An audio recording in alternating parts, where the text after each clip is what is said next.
أعوذ بالله من الشيطان الرجيم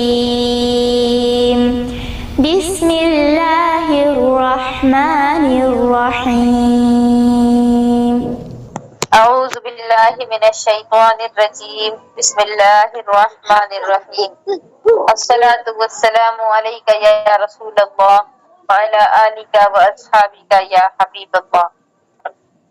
اقسام اسم متمکن کی دو قسمیں ہم لوگ پڑھ چکے تھے اور اب یہ تیسری قسم ہے جمع مکسر منصرف۔ جمع مکسر منصرف جیسے کہ رجال، جمع مکسر کی تعریف آپ نے پہلے پڑھی ہے، وہ جمع کے جس میں واحد کا وزن سلامت نہ ہو، جیسے رجلن سے رجالن بناتے ہیں، رجلن یہ واحد ہے۔ اب را جیم اور لام اس کے بیچ میں اگر کچھ نہیں آتا تو یہ جمع سالم ہو جاتا، لیکن را جیم اور لام کے بیچ میں الف آیا ہے تو اسی لیے یہ جمع مکسر ہو گیا، واحد کا وزن ٹوٹ گیا۔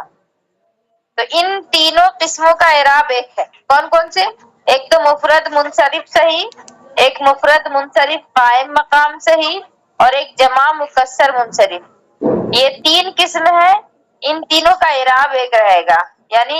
حالت رفع نصب اور جر میں تینوں کا اعراب ایک رہے گا۔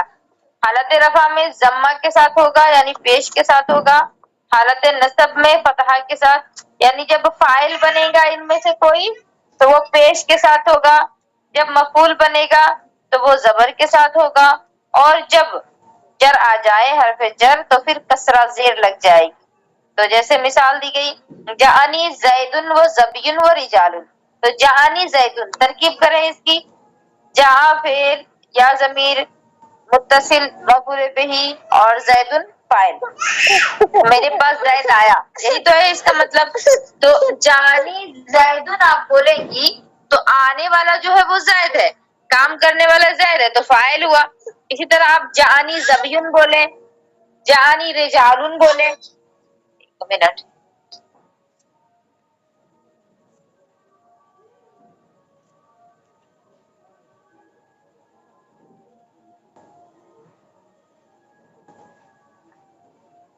تو اب جانی زیدن بولا جائے تو زید فاعل بن رہا ہے، جانی زبیون بولا جائے تو زبیون فاعل بن رہا ہے، جانی رجالن بولا جائے فاعل بن رہا ہے۔ تو فاعل جب بھی حالت رفع میں جب بھی ہو پیش کے ساتھ ہوگا۔ آپ رفع کی علامتیں پڑھی ہیں کہ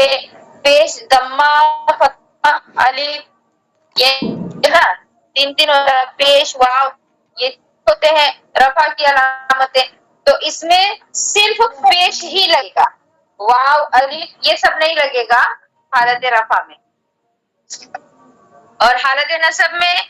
کس کے ساتھ بتایا گیا ہے؟ زبر کے ساتھ، فتحہ کے ساتھ۔ تو نصب بھی آپ نے پڑھا ہے کہ نصب فتحہ کسرہ الف اور یا کو کہتے ہیں، تو یہاں صرف فتحہ ہی رہے گا، رأیتو زیدن و زبین و رجالن، یعنی رأیتو زیدن بولے چاہے رأیتو زبین بولے چاہے رأیتو رجالن بولے، یہ مفعول بن رہا ہے تو حالت نصب میں ہوا فتحہ کے ساتھ، مفعول ہونے کی حالت میں یہ فتحہ کے ساتھ ہو گیا۔ پھر مررتو بزیدن و زبین و رجالن، یعنی چاہے آپ مررتو بزیدن بولیں، مررتو بزبین بولیں، مررتو برجالن بولیں، کچھ بھی بولیں، جب حرف جر لگ گیا ہے ان سے پہلے تو زیر ہی آئے گی، ورنہ آپ نے حالت جر بھی پڑھا ہے کہ زیر بھی لگتا ہے، یا بھی لگتی ہے، الف بھی لگتا ہے۔ پھر چوتھی قسم ہے جمع مؤنث سالم۔ جمع مؤنث سالم جیسے مسلماتن، مسلماتن دیکھیے یہ جمع مؤنث سالم ہے، سالم اس لیے ہے کیونکہ مسلمتن سے مسلمن سے بنا ہے نا، مسلمن سے ہی نا مسلمتن بنا ہے اور اسی سے پھر مسلماتن بنا، تو مسلم میم سین لام میم یہ چار حرف بالکل صحیح سلامت ہے، یہ چار حرف نہیں ٹوٹے، اسی لیے یہ جمع مؤنث سالم ہو گیا۔ اب اس جمع سے مراد وہ جمع ہے جو واحد کے آخر میں الف اور لمبی تا کا اضافہ کر کے بنائی گئی ہو۔ جمع مؤنث سالم کون سے جمع ہے کہ جس کے آخر میں الف اور الف کے ساتھ تا لگائی جاتی ہے، تائے مبسوط، اور اس کا واحد مؤنث ہو، جیسے مسلمتن سے مسلماتن۔ تو اب اس کا جو واحد ہے مسلمتن ہے اور اس میں الف نہیں لگا ہوا ہے، لیکن جب اس کا جمع ہم نے بنایا تو مسلماتن ہو گیا، چاہے پھر مذکر ہو جیسے مرفوعن سے مرفوعاتن، مسلمتن تو یہ مؤنث ہی تھا واحد کی حالت میں، اور اس کو جب ہم نے جمع بنایا تو بھی مؤنث ہی رہا، لیکن مرفوعن یہ جب واحد ہے تو مذکر ہے، اور اس کی جب جمع بنا دی مرفوعات تو پھر یہ مؤنث بن گیا۔ اس کا اعراب حالت رفع میں ضمہ کے ساتھ، حالت نصب و جر میں کسرہ کے ساتھ، یعنی جب یہ فاعل بنے گا، جمع مؤنث سالم جو ہے جب یہ فاعل بنے گی تو پیش کے ساتھ رہے گی، اور جب مفعول بنے یا تو حرف جر لگ جائے تو اس صورت میں یہ زیر کے ساتھ ہوگا، جیسے ہنہ مسلماتن، وہ سب مسلمان عورتیں ہیں، تو ہنہ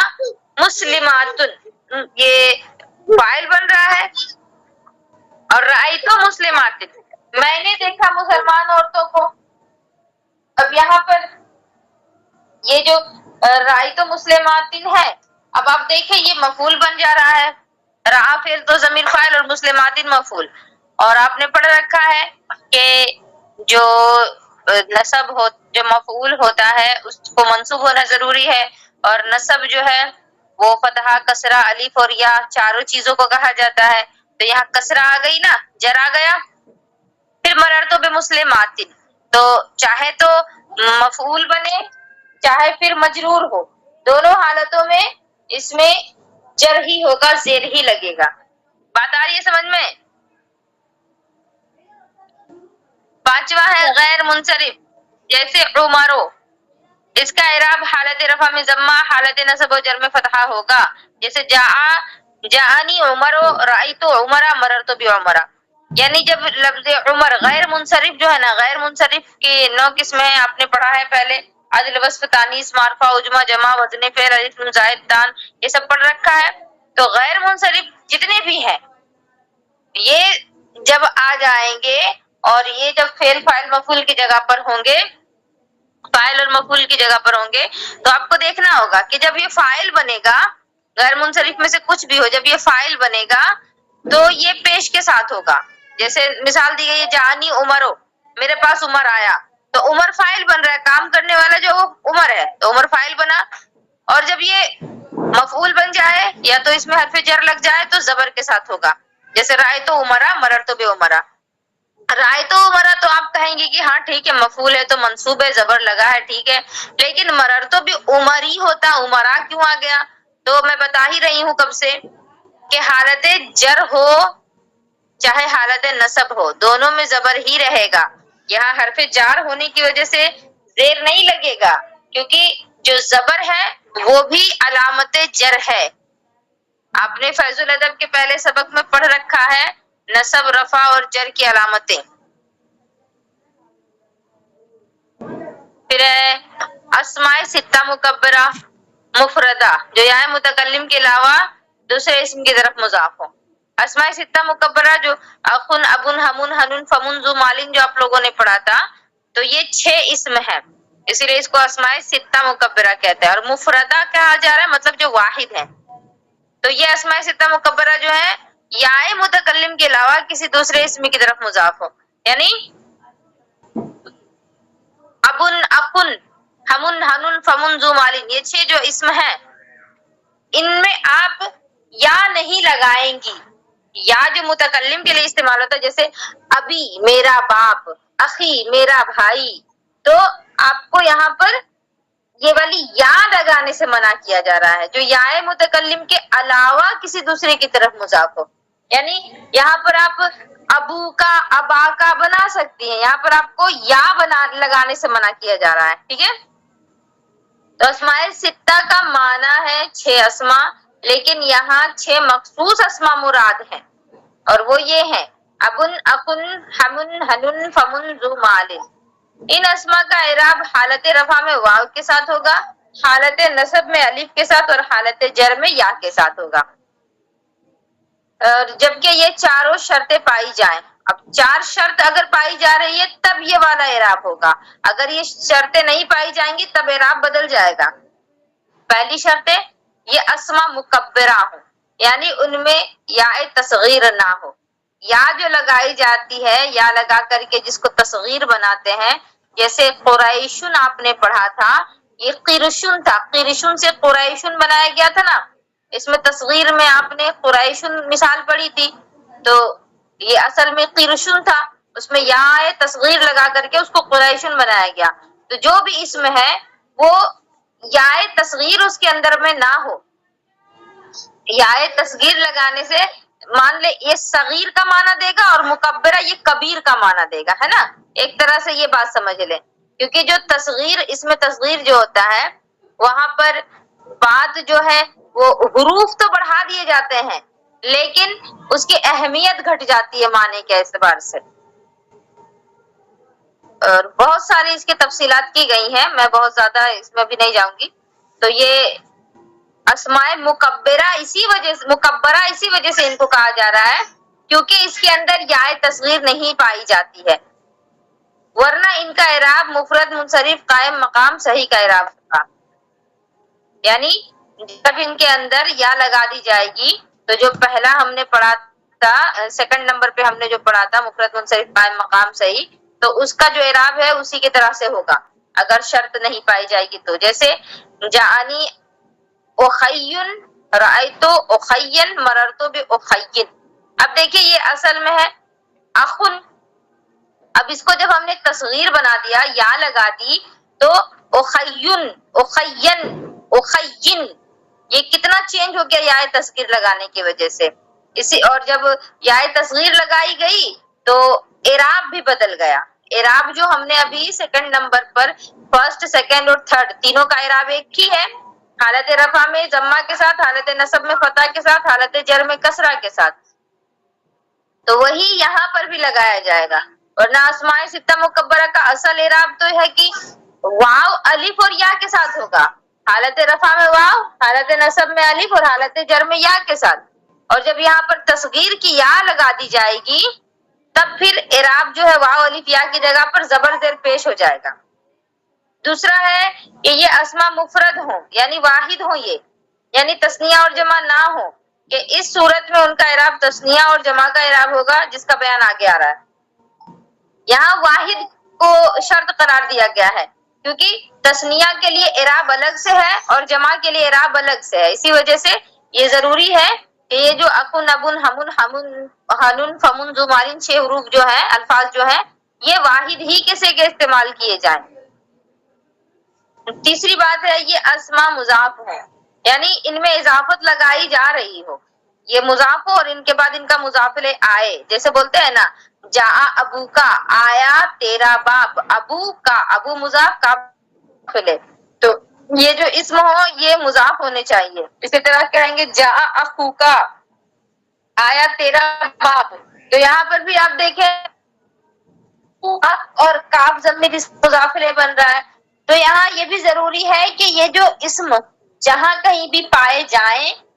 تو یہ مضاف مضاف الیہ کی ترکیب بن رہے ہوں، تبھی آپ اس کا جو اعراب ہے وہ صحیح استعمال کر پائیں گی۔ آپ لوگوں نے کئی جگہ پر پڑھا ہوگا جا ابو کا، رأیتو ابا کا، مررتو بابی کا، واو الف اور یا کے ساتھ یہ ہوتا ہے۔ کہاں چلا گیا؟ تیسرا یہ اسماء مضاف ہو، اس لیے کہ جب مضاف نہ ہو تو ان کا اعراب وہی ہوگا جو مفرد منصرف صحیح کا اعراب ہے، جب یہاں پر مضاف ہے تبھی اعراب صحیح ہوگا، مضاف اگر نہیں رہے گا تو پھر وہی پہلے والا ہی اعراب ہو جائے گا، یعنی زبر زیر پیش، تو جانی ابن رأیتو ابن مررتو بابن ہو جائے گا،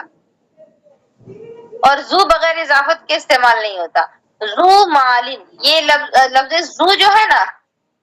اس کا مطلب ہوتا ہے والا، دیکھیں ابن کے معنی تو باپ ہے، اخن کے معنی بھائی ہے، اور ہمن کے معنی ہمن جو ہے اس کا معنی شاید دیور آتا ہے میرے خیال سے، اور ایک منٹ، ہاں یہ ہمن جو ہے ہمن دیور ہی کو کہیں گے، اور ہنن اس کا معنی ہوتا ہے کوئی ناپسندیدہ چیز، ٹھیک ہے۔ اس کے بعد فمن، فمن کے معنی منہ ہوتا ہے، چہرہ ہوتا ہے، اور زو مالن کا مطلب ہے مال والا، یہاں پر زو کے ساتھ آپ دوسرا بھی لفظ استعمال کر سکتی ہیں، زو مالن ہے مال والا بولیں گے، آپ یہاں پر استعمال کر سکتی ہیں زو دارن گھر والا، زو بیتن گھر والا، یا زو فرسن گھوڑے والا، کچھ بھی لگا سکتی ہیں. یہ زو کا مطلب والا ہے، اس کے ساتھ آپ کوئی بھی دوسرا اضافت اس کے ساتھ لگا سکتی ہیں. اسی کو یہاں بتایا گیا کہ زو بغیر اضافت کے استعمال نہیں ہوتا، کیونکہ اگر ہم بھائی باپ دیور یہ سب کہیں گے تو یہ سب تو ایک ایک معنی دے رہا ہے نا. لیکن جب کہیں گے والا تو کیا والا؟ دودھ والا ہے، بکری والا ہے، گائے والا ہے، کون والا ہے؟ نہیں سمجھ میں آئے گا. اسی لیے اس کے ساتھ کوئی اضافت لگانی ضروری ہے. اور چوتھی شرط یہ ہے کہ ان کے اضافت یا متکلم کے علاوہ، ان کی جو اضافت ہوگی یا متکلم کے علاوہ کسی دوسرے اسم کی طرف ہو. یعنی واحد متکلم کی یا اضافت کے طور پر نہیں لگائی جائے گی، اضافت کچھ اور لگانا ہوگا آپ کو. چاہے آپ حاضر لگائیں، غائب لگائیں، واحد متکلم کی یا نہیں لگا سکتے. اسی لیے کہ جب ان کی اضافت یا متکلم کی طرف ہوگی تو ان کا اعراب حالت رفع میں تقدیری ضمہ، حالت نصب میں تقدیری فتح، حالت جر میں تقدیری کسرہ ہو جائے گا. جب آپ یا لگا دیں گی تو پھر اب اعراب جو ہے وہ ظاہر نہیں ہو پائے گا، تقدیری ہو جائے گا، چھپ جائے گا. جیسے کہ جا ابھی، رائتو ابھی، مررتو بے ابھی، تینوں میں ابھی ہی ہوا. تینوں میں آپ دیکھیں ابھی، الف زبر آ، حمزہ زبر آ، با یا زید بی، تینوں حالتوں میں رفع نصب جر تینوں میں یہ ابھی ہی رہا. اسی وجہ سے پہلے شرط لگا دی گئی ہے کہ اسماء ستہ مکبرہ جو ہوں گے وہ یا متکلم کی طرف مضاف نہیں ہونے چاہیے. یہاں یا اگر آپ لگا دیں گی تو چاہے حالت نصب ہو تو بھی یا زیر یہ ہے، حالت رفع ہو تو بھی، حالت جر ہو تو بھی. تو اس کا جو اصل اعراب تھا حالت رفع میں الف کے ساتھ، حالت رفع میں واو کے ساتھ، حالت نصب میں الف کے ساتھ، حالت جر میں یا کے ساتھ، یہ اعراب تو پھر ختم ہو گیا نا. بات آپ لوگوں کی سمجھ میں آ گئی کہ اسماء مکبرہ جو ہے اس کو کیوں کہا جا رہا ہے مکبرہ؟ پہلی بات تو یہ کہ اس میں تصغیر نہیں ہونا چاہیے، تصغیر کی یا نہیں لگانی چاہیے اس کے ساتھ، ورنہ اعراب بھی بدل جائے گا. دوسری بات ہے کہ یہ تثنیہ اور جمع نہیں ہو، واحد ہی رہے. اور تیسری بات یہ ہے کہ اس میں اضافت لگائی جائے. اور چوتھی بات یہ ہے کہ یا متکلم کی اضافت اس میں نہ ہو. اضافت چاہے جو بھی ہو یا متکلم کی نہیں ہونی چاہیے، ورنہ واو الف یا کا جو اصل اعراب ہے وہی ہٹ جائے گا. بات واضح ہوئی؟ جواب دینے میں تھوڑا جلدی کریں.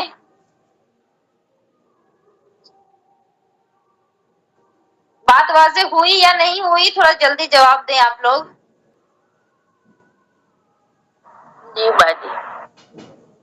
میں نام لے کر کے پوچھوں گی تب آپ لوگ جواب دیں گی کیا؟